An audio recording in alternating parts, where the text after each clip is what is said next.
मित्रों, ये केंद्रीय विद्यालय संगठन में फर्स्ट स्टैंडर्ड में बच्चों के एडमिशन का नोटिफिकेशन आया है। ये केंद्रीय विद्यालय चीज़ क्या है? केंद्र सरकार के द्वारा चलाए जाने वाले इलाइट सीबीएसई बोर्ड स्कूल्स, मतलब हैं तो सरकारी, लेकिन अपने जो लोकल सरकारी स्कूल होते हैं राज्य सरकार और नगर पालिकाओं के, उनसे कई बेहतर। यहाँ पर एडमिशन में सबसे पहला प्रेफरेंस तो गवर्नमेंट एम्प्लॉयज़, मिलिट्री पर्सनल, उन सब के बच्चों को। फिर कुछ सीट बचे तो प्राइवेट सेक्टर के पेरेंट्स के बच्चों को, वहाँ पर भी सब अलग अलग कोटे होते हैं, जैसे सिंगल गर्ल चाइल्ड हो तो उसे फर्स्ट प्रेफरेंस वगैरह। और फीस का स्ट्रक्चर क्या? लड़कियों के लिए तो सामान्य रूप से सारी फीस माफ़ी ही होती है। लड़कों में भी मान लीजिए क्लास 12 साइंस स्ट्रीम के विद्यार्थी हों, करीब पूरे साल में 12,000 रुपये फीस शायद होती है।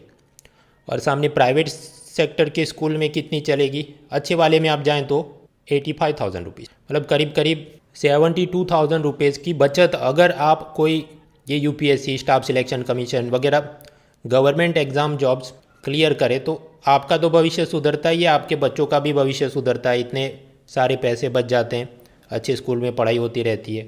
लेकिन बहुत सारे कैंडिडेट ये सब चीज़ों का महत्व नहीं समझते, जानबूझ के फेल होते हैं ताकि दूसरों को और उनके भविष्य के बच्चों को सब सुविधा मिलती रहे। इसलिए वही पूरा दिन व्हाट्सएप, यूट्यूब, फेसबुक, टेलीग्राम पे लगे रहना। दूसरा कि hopeless infatuation with useless YouTubers and फालतू ई लर्निंग वेबसाइट। एग्ज़ाम के लिए कुछ काम का है कि नहीं है, बस मैं अंधा भक्त हूँ तो 24 घंटे उनको देखता रहूँगा, चाहे वो जो भी पढ़ाए, एक एक लाइन का टॉपिक 500-500 लाइन में। उसी तरह चौथा मुद्दा, जो चीज़ आप 20 मिनट खुद पढ़ के समझ सकते हैं तो उसका एक एक घंटे का वीडियो देखने का क्या प्रयोजन है, खासकर तब जब अब तो less than 90 days are left before prelims. लेकिन वो वही सब क्लास 6 की एनसीईआरटी का भी एक एक चैप्टर, लक्ष्मीकांत का भी एक एक चैप्टर, वो एक एक घंटा में मुझे कोई वीडियो पे पढ़ाए तो मैं समझ सकता हूँ। तो समझिए ये सब कैंडिडेट जो 12 महीने अगर तैयारी करते हो तो उसमें 9 महीने तो वो ऐसे ही घूमते रहते हैं छठी क्लास की एनसीईआरटी और लक्ष्मीकांत के चैप्टर के वीडियो देखने में। और फिर बाकी जो 3 महीने बचे यूपीएससी प्रीलिम से पहले, तो फिर नहीं मेरा तो कोई सिलेबस कंप्लीट नहीं हुआ करके 24/7 इधर उधर घूमते रहते हैं। पीडीएफ मटेरियल दे दो, पीडीएफ मटेरियल दे दो, प्राइवेट मॉक टेस्ट दे दो, जबकि सिलेबस तो कंप्लीट हुआ है नहीं, तो आप क्या करेंगे प्राइवेट मॉक टेस्ट का। और छठा मुद्दा, हिंदी और गुजराती माध्यम के विद्यार्थी, कुएं के मेंढक जैसी उनकी मानसिकता। मतलब वो ऐसा समझते हैं कि दुनिया में उनके अलावा कोई तैयारी कर ही नहीं रहा है, उनसे ज़्यादा कोई पढ़ ही नहीं रहा है। उनको उनके लोकल कोचिंग क्लास के फैकल्टी ने जो 4 फालतू चीज़ें पढ़ा दी तो बस वही पूरी दुनिया में, उसके अलावा कुछ हुआ ही नहीं, और पुरानी कोई गलतियों से सीखेंगे नहीं। ये अभी यूपीएससी मेंस का रिजल्ट आया, इंटरव्यू के लिए कैंडिडेट सिलेक्ट हुए करीब 2047। तो उसके बाद मैंने ये सब ऑफलाइन सेंटर में गुजरात में थोड़ी पूछताछ करवाई कि कौन से सिलेक्ट हुए। उसमें ज़्यादातर वो फेल ही होते रहते। क्या कारण? बस वही, गलतियों से सीखना नहीं, नई किताबें पढ़ना नहीं। हम गुजराती किताब पढ़ते हैं इसलिए उसके बाहर कोई दुनिया में कुछ लिखा नहीं गया, किसी और ने कुछ पढ़ा ही नहीं। ऐसी प्यार मोहब्बत में शायद 10 साल पहले थोड़े बहुत मार्क मिल जाते होंगे, धीरे धीरे यूपीएससी प्रोफेसर्स भी इवैल्यूएशन पैरामीटर्स चेंज कर रहे हैं। और समझिए कि अगर 150 लोग आपके मीडियम में परीक्षा दे रहे हैं और उसमें से 10 भी ऐसे हैं जो कि कुछ इंग्लिश मीडियम की या कुछ अच्छी किताबें और पढ़ के जाएँ additionally beyond what is the minimum book list, तो वो जो 5 मुद्दे अच्छा लिखेगा उसको ज़्यादा मार्क मिलेंगे। और आप वही कुएं के मेंढक की तरह थोड़ा थोड़ा पढ़ के जाएंगे गुजराती और हिंदी माध्यम का, तो भाई ये कोई गरीब कल्याण योजना तो है नहीं, कॉम्पिटिटिव एग्ज़ाम है। तो इन सब लोगों को जो कि अपनी जवानी इस तरह से बर्बाद कर रहे हैं ताकि दूसरे लोग कॉम्पिटिटिव एग्ज़ाम क्लियर कर सकें और अपने बच्चों को ये सस्ते लेकिन अच्छी क्वालिटी वाले केंद्रीय विद्यालय संगठनों में एडमिशन दिलवा सकें, तो इन सभी की समाज सेवा को मैं आज सच सच नमन करता हूँ। और फिर अब हम लोग इस मेन टॉपिक पे आते हैं कि 31 मार्च बुधवार के इंडियन एक्सप्रेस में मुझे एग्ज़ाम के लिए काम की चीज़ें क्या लगी। पेज 1 पे कुछ काम का नहीं। जिन जिलों में कोरोना संक्रमण और बढ़ गया है वहाँ पर 45 ईयर्स से ज़्यादा वाले सभी का 2 हफ्ते में ही वैक्सीनेशन कर दो वगैरह बातें, ये सब बॉल बाय बॉल कॉमेंट्री में। आगे बढ़ो। पाकिस्तान की कैबिनेट मीटिंग होने वाली है जहाँ पर वो भारत के साथ व्यापारिक रिश्तों को कैसे बढ़ाए उसकी सब चर्चा, तो चर्चा करने दो, कुछ उसमें से अनाउंसमेंट होने दो, फिर देखेंगे। ये तृणमूल कांग्रेस और वेस्ट बंगाल इलेक्शन की ball by ball commentary not important. नक्सलवादी जो सरेंडर हुए वो अभी क्या कर रहे हैं, ball by ball commentary not important. Page 2 पे भी कुछ काम का नहीं, पेज 3 पे भी कुछ काम का नहीं, पेज 4 पे भी कुछ काम का नहीं, पेज 5 पर बड़ा एडवर्टाइजमेंट काम का नहीं, पेज 6 राशि भविष्य में कुछ काम का नहीं, पेज 7 पे भी बड़ा सा एडवर्टाइजमेंट काम का नहीं, पेज 8 कॉलम्स में भी कुछ काम का नहीं। एक तो वही सब किसान आंदोलन के बारे में दूसरा महबूबा मुफ्ती के बारे में, तीसरा क्रिकेट के बारे में, चौथा प्रताप भानु मेहता। आज उन्होंने लिखा है कि क्यों म्यांमार के शरणार्थियों की हमने मदद करनी चाहिए, लेकिन लिखा बहुत कुछ है, एग्ज़ाम के लिए जोरदार जैसी कोई चीज़ नहीं जो हम अपने दिमाग से खुद नहीं जोड़ सके इधर। फिर बड़ा सा कॉलम है नेशनल एजुकेशन पॉलिसी, और उसमें कैसे पेडागॉगी यानी पढ़ाने का शिक्षकों का तरीका उसे बेहतर किया जाए। और ये आंध्र प्रदेश सरकार ने ऐसा तय किया है कि क्लास 1 से 10 की जो इंग्लिश मीडियम की किताब होगी तो उसमें एक पन्ना इंग्लिश का होगा और सामने उसी का मिरर इमेज, मतलब टोटली वर्ड बाय वर्ड उसका ट्रांसलेशन तेलुगु में दिया जाएगा ताकि बच्चे समझ सके। हालांकि इनका ये कहना है इसमें तो डबल मजूरी होगी, और असल में जो सिलेबस का बोझ कम करना चाहिए, ये फैक्चुअल रट्टा मारो टाइप की जो पढ़ाई है वो कम कीजिए, ना कि ऐसा कि कंप्लीट इंग्लिश का लोकल लैंग्वेज में ट्रांसलेशन करेंगे तो बच्चे का सब अपने आप अच्छा कल्याण हो जाएगा। खैर ये सब चीज़ें उसमें ऐसा कुछ नया नहीं, जो हम लिखने भी बैठे तो इससे पहले ही बहुत सारे मुद्दे हम लोग नेशनल एजुकेशन पॉलिसी के बारे में पिछले साल की विन 20 सीरीज़ के फ्री लेक्चर में पढ़ चुके हैं। उसका हैंडआउट भी है muna.org/डाउनलोड में देख लो। More than sufficient content for 250 words answer. आगे बढ़ो। पेज 9 राजा मोहन। आज कुछ नया नहीं लिखा है, वही जो पुराना वो एक बार कह चुके थे कि क्यों पाकिस्तान सरकार पर अब आर्थिक संकट आ रहे हैं इसलिए वो भारत से मैत्री और शांति की बात कर रहा है। वो तो हमने पहले भी इन्हीं के कॉलम में पढ़ लिया था, अब आज वही रिपीट कर रहे हैं, तो नया जाने को कुछ नहीं। फिर दूसरा है बंगाल इलेक्शन के बारे में, कुछ काम का नहीं, सिवाय कि अभी आपका यूपीएससी इंटरव्यू हो और आप वेस्ट बंगाल से बिलोंग करते हो तो पढ़ो। उसी तरह तीसरा कॉलम जी किशन रेड्डी, जो कि केंद्र सरकार में गृह विभाग के राज्य कक्षा के मंत्री हैं, minister of state for the home affairs. हाँ, तो वो national capital territory of Delhi और वो बिल क्यों ज़रूरी था उसकी प्रशंसा में मुद्दे लिखे हैं। तो वो तो ऐसे भी हम लिख सकते हैं कि क्यों दिल्ली में ये सब केंद्र सरकार का प्रभुत्व ज़रूरी है, because it is the capital, और national security, sovereignty and other angles. Page 10 explain series में आज कुछ काम का नहीं। कोरोना लॉकडाउन के चलते इंटीग्रेटेड सर्किट कंप्यूटर चिप्स उसके प्रोडक्शन पे असर आई है, जिसके चलते मर्सिडीज़ बेंज में भी ऐसी सब इंटीग्रेटेड चिप लगती है तो सप्लाई कम है, इसलिए उन्होंने गाड़ी का प्रोडक्शन में रुकावटें आ रही है। तो वो तो भाई एक लाइन में ऐसे भी लिख सकते हैं, पहले भी एक बार देख लिया था। आगे बढ़ो। दूसरी एक्सप्लेन सीरीज़ है कि महफिल में रतन टाटा की साइरस मिस्त्री ना रहे तो उसे गम बहुत सारा है कि मैं एक माइनॉरिटी शेयर होल्डर हूँ और मेरे हितों की रक्षा होनी चाहिए थी वगैरह। कुछ काम का नहीं भाई, जो काम की चीज़ थी वो 2 दिन पहले हम पढ़ चुके हैं। तीसरी एक्सप्लेन सीरीज़ है auto recurring payments and e mandate. कुल मिलाकर बात यह है कि ये बैंकों में, क्रेडिट कार्ड, डेबिट कार्ड में प्रीपेड पेमेंट इंस्ट्रूमेंट जैसे अमेजॉन पे वगैरह में आप पैसा लोड करते हैं और फिर शॉपिंग करते हैं, इन सभी में ऐसे सिस्टम होते हैं कि रिकरिंग पेमेंट्स, आप उसको कमांड दे दो कि हर महीने मेरे अकाउंट में से इतने पैसे आप काट लेना, जो भी नेटफ्लिक्स का सब्सक्रिप्शन है, स्पॉटिफाई का, टाटा स्काई का, बिजली का बिल, गैस का बिल वगैरह, जिसे हम कहते हैं ऑटो रिकरिंग पेमेंट्स।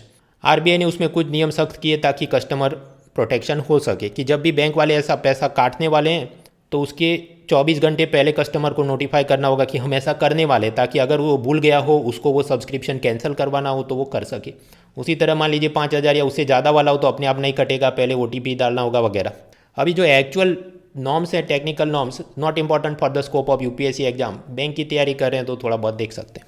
ये सब डिजिटल पेमेंट का ही नाम लिया तो एक मोबीक्विक नाम की ऑनलाइन ये पेटीएम टाइप की जो भी ट्रांजैक्शन की ऐप है, पता चला उसके 10 करोड़ यूज़र का डेटा किसी ने चुरा लिया, डार्क वेब पे उसको बेच रहा है। तो ऐसा भी ये नेगेटिव न्यूज़ जनरल नॉलेज काम करने की, पूरे साल में ऐसी तो कई सारी ऐप हैक होती रहती। उसमें से एक आध लाइन में हमने तो इतना ही समझना है कि जब कहा जाए 100% कैशलेस इकोनॉमी, कुछ भी नकदी रकम नहीं होना चाहिए, सारा ऑनलाइन करना चाहिए, तो ये जोखिम रहता है। इसलिए हमारा ऑब्जेक्टिव क्या होना चाहिए? कैशलेस इकोनॉमी नहीं, लेस कैश इकोनॉमी। नकदी रहित अर्थतंत्र नहीं चाहिए, कम नकदी वाला अर्थतंत्र चाहिए। मतलब डिजिटल पेमेंट को प्रोत्साहन दो, लेकिन ऐसा नहीं कि कैश को टोटल बंद कर दिया। फिर आगे बढ़ें, पेज 12 प्लेसेस इन न्यूज़ में गुजरात में वेरावल पाटन, जहाँ पर ये सोमनाथ जो कि भारत के जो भी 12 ज्योतिर्लिंग है उसमें सबसे पहला है, तो ये वेरावल पाटन का नाम बदल के, ये जो छोटा शहर था उसका नाम बदल के अब से सोमनाथ किया गया। खैर ये सब चीज़ें नॉन IAS एग्जाम में प्लेसेस इन न्यूज़ में तैयार कर। पेज 13 पॉलिटिक्स के सब समाचार काम के नहीं। पेज 14 सरकार ने ये तय किया है मिनिमम सपोर्ट प्राइस, न्यूनतम समर्थन मूल्य, मतलब उस दाम पे सरकार किसानों से गेहूँ चावल वगैरह खरीदती है अपने food corporation of India, NAFED वगैरह संस्थानों द्वारा, तो उसका जितना भी पेमेंट है वो डायरेक्ट बेनिफिट ट्रांसफ़र सीधा किसान के बैंक अकाउंट में ट्रांसफ़र किया जाएगा। 1 अप्रैल से ये पूरी सिस्टम को एकदम सख्ती से लागू किया जाएगा। पंजाब वगैरह स्टेट में कि एफसीआई वाले वो अरहतिया यानी एपीएमसी मंडी के कमीशन एजेंट को पैसा देते, वहाँ से वो किसानों को देते, वो सब सिस्टम बंद करो। उसमें bribery, corruption, cut money, commission ये सब चलता है, उसे बंद करवाना है वगैरह। फिर है नेशनल फूड सिक्योरिटी एक्ट, राष्ट्रीय खाद्य सुरक्षा अधिनियम। ये कानून में क्या लिखा है? ये 1 रुपये, 2 रुपये, 3 रुपये प्रति किलो के हिसाब से गरीबों को अनाज बेचना है और ऐसा करके भारत की 67% आबादी को कवर करना है। लेकिन पुराने इकोनॉमिक सर्वे ने भी और नीति आयोग की रिपोर्ट ने भी कहा कि इतने सारे लोगों को इतना सारा सस्ता अनाज देंगे तो बहुत ज़्यादा सब्सिडी बिल बढ़ जाता है, तो बहुत गरीब है उसी को सस्ता देना चाहिए, जो कम गरीब है उसको थोड़ा महंगा देना चाहिए। हालांकि ये सब करना है तो नेशनल फूड सिक्योरिटी एक्ट कानून में ही सुधार करना होगा, इसलिए सरकार वो सब सोच रही है कि कैसे हम इसे कानून को बनाएं और उसमें अमेंडमेंट बनाए वगैरह। तो वो आगे बढ़ने दो, फिर देखेंगे। पहले भी बेसिक्स तो हम समझ चुके हैं। पेज 15, रेलवे में रात 11 बजे से सुबह 5 बजे तक फ़ोन और लैपटॉप को चार्ज नहीं कर सकेंगे। ऐसा क्यों? क्योंकि ट्रेन में उस वक़्त कुछ होता है और फिर आग लगने की कुछ घटनाएं जहाँ पर कस्टमर का ध्यान नहीं था और ऐसे ही छोड़ के गया था और जो भी कुछ कपड़ा या कागज़ या कुछ स्पार्क हुआ होगा। हाँ, तो ये काम का है क्या? काम का नहीं। अभी कुछ लोग इसके भी एमसीक्यू बनाएंगे कि कितने से कितने बजे तक चार्जिंग की मनाही है। भाई पहले पुराने पेपर देखो, किधर ऐसा पूछ रहे हैं। जहाँ तक यूपीएससी की सब परीक्षाएँ, IAS, CDS, CAPF, engineering service, geologist, economist, उसमें तो नहीं पूछ रहे। तो मतलब भक्ति छोड़िए हर एक ई लर्निंग वेबसाइट और हर एक यूट्यूबर की। फिर कुछ क्राइम के इधर उधर के समाचार दुखद लेकिन एग्जाम में काम के नहीं। पेज 16, वर्ल्ड न्यूज़ में शेक्सपियर की एक पंक्ति है, टू बी और नॉट टू बी, उसी को पोप फ्रांसिस ने मॉडिफाई किया, टू सी और नॉट टू सी। देखे कि नहीं देखे वही मेन प्रश्न है। उनका ये कहना है कि क्लाइमेट चेंज के बारे में बहुत सारे लोग कि वो तो है ही नहीं ऐसी कोई चीज़, जैसा डोनाल्ड ट्रंप कहते हैं there is no climate change, तो उसमें से हमने निकलना है और क्लाइमेट चेंज के खिलाफ लड़ना है। जब तक किसी समस्या का संज्ञान ही नहीं लिया जाए तो उसका समाधान हो नहीं सकता। Unless you take cognisance of a problem you can not settle it. Problem का ही नाम लिया तो वो एवर गिवन जहाज वो सुएज कैनाल में फंसा था, तो अब उसको निकाल दिया गया है। अब वो कैसे निकाला, उसकी इंजीनियरिंग की 1 घंटे की सीरीज़ काम की नहीं, सिवाय कि आपने इंजीनियरिंग किया हो और वो भी कुछ मरीन इंजीनियरिंग टाइप का, और फिर आप यूपीएससी इंटरव्यू में जा रहे हो। अदरवाइज जेनेरिक टर्म्स में बोल सकते हैं हाँ वो कुछ किया होगा। एनवायरनमेंट में कुछ और समाचार, गूगल मैप्स ने कहा है कि अब से जो पॉइंट ए से पॉइंट बी जाना है उसके जो भी रूट हम सजेस्ट करते हैं उसमें खास ख्याल रखेंगे कि कम से कम पेट्रोल डीजल कहाँ पर इस्तेमाल होगा। मान लीजिए ट्रैफिक कितना है, चढ़ाई कितनी है, एलिवेशन, उस हिसाब से सजेस्ट करेंगे। तो how technology can help us in reducing the carbon footprint of transport sector, यातायात या परिवहन में वायु प्रदूषण को कैसे कम करें, तो ये सब चीज़ें भी इस्तेमाल कर सकते हैं। व्हीकल पॉल्यूशन का ही नाम लिया है तो इलेक्ट्रिक व्हीकल पर आजकल बहुत जोर दिया जाता है। तो फॉक्सवैगन ऐसी एक कंपनी जो कार बनाती है, उन्होंने कहा कि अमेरिका में हमारा जो ऑपरेशन है उसका नाम हम बदल देंगे। जो ये था फॉक्सवैगन, उसकी जगह वॉल्ट्सवैगन, मतलब एकता कपूर वाले के की जगह अब वहाँ पर टी लगा दिया, जो ये दिखाएगा कि हम अब इलेक्ट्रिक व्हीकल पे फोकस कर रहे हैं। खैर बिजनेस जी के सीधा तो बहुत काम का नहीं, but in general terms you can write कि दूसरे भी जो ट्रेडिशनल कार मेकिंग कंपनियां थी वो भी अब धीरे धीरे ई व्हीकल पर फोकस कर रहे हैं।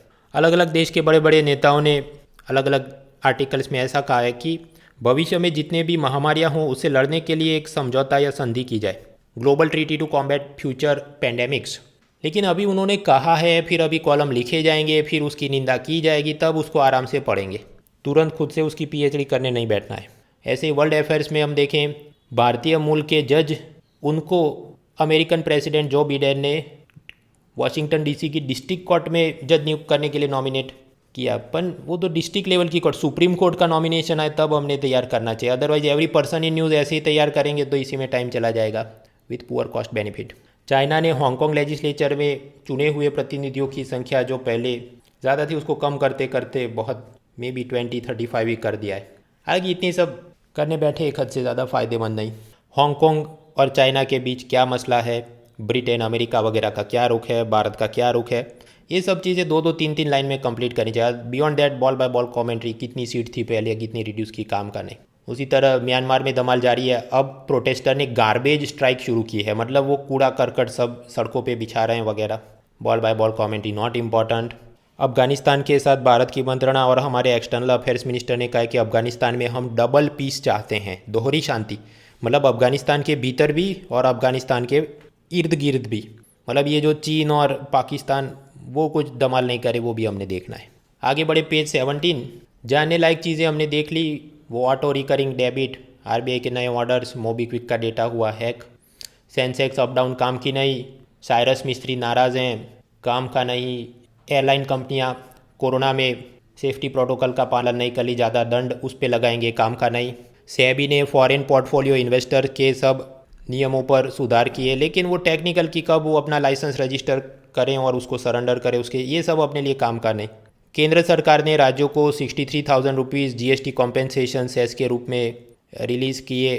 Ball by ball commentary not important. Main मुद्दा क्या है जीएसटी कॉम्पेंसेशन का, वो तो मॉडल आंसर वाले फ्री लेक्चर में भी हमने सॉल्व किया था, और आगे अभी Win21 सीरीज़ के अंदर भी पिलर 2 में हम जाएंगे तो उसकी फ्री लेक्चर सीरीज़ में देखेंगे। इधर ball by ball commentary not important. फिर ये वॉल्क्सवैगन बन गया कार का नाम, वो हमने देख लिया। पेज 18 स्पोर्ट्स में कुछ काम का नहीं। तो ये था बुधवार का न्यूज़पेपर।